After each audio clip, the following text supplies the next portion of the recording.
ഇയാളെ കല്യാണം കഴിച്ച ഈ കുളം എന്റെ പേരിൽ എഴുതി തരുമോ? ഓ, എഴുതി തരാം. തറവാട്ടിലേക്ക് കൊണ്ടുപോകുമ്പോ 2 ബക്കറ്റ് വെള്ളം മാറ്റി വെച്ചേക്കണം. ഞങ്ങൾ അച്ഛനും മക്കൾക്കും ഇടയ്ക്കൊന്ന് കുളിക്കണ്ടേ?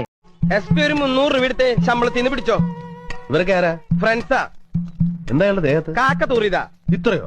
കാക്കയ്ക്ക് വയറിളക്കായിരുന്നു. രൂപ ശമ്പളത്തിന് പിടിച്ചോളാൻ പറഞ്ഞില്ലേ? പിന്നെ എന്തിനാ ആവശ്യമില്ലാത്ത കാര്യങ്ങൾ അന്വേഷിക്കുന്നത് തന്നെ? മേലാൽ ഈ വക സാധനങ്ങളൊന്നും തലയിലേറ്റ് നടക്കരുത് കേട്ടാ. എന്ത് ചെയ്താലും കണക്കിലില്ലല്ലോ. എന്നെ കൊണ്ട് ഇത്രയൊക്കെ പറ്റൂ. അങ്ങോട്ടും ഇങ്ങോട്ടും ഇച്ചിരി മാറിയിരുന്നു വെച്ച് എന്താ കുഴപ്പം?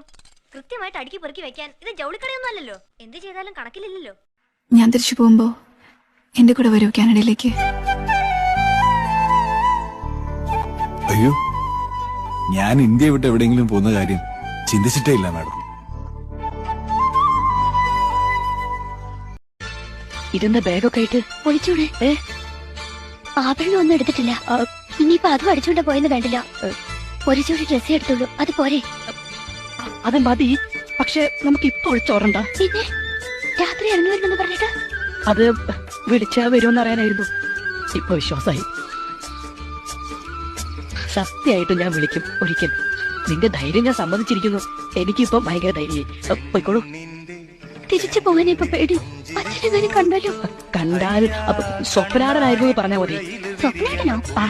ഉറക്കത്തിലെ സ്വബോധമില്ലാതെ എഴുന്നേറ്റ് നടക്കുന്ന ഒരു തരം രോഗം അത്. ഇരുന്ന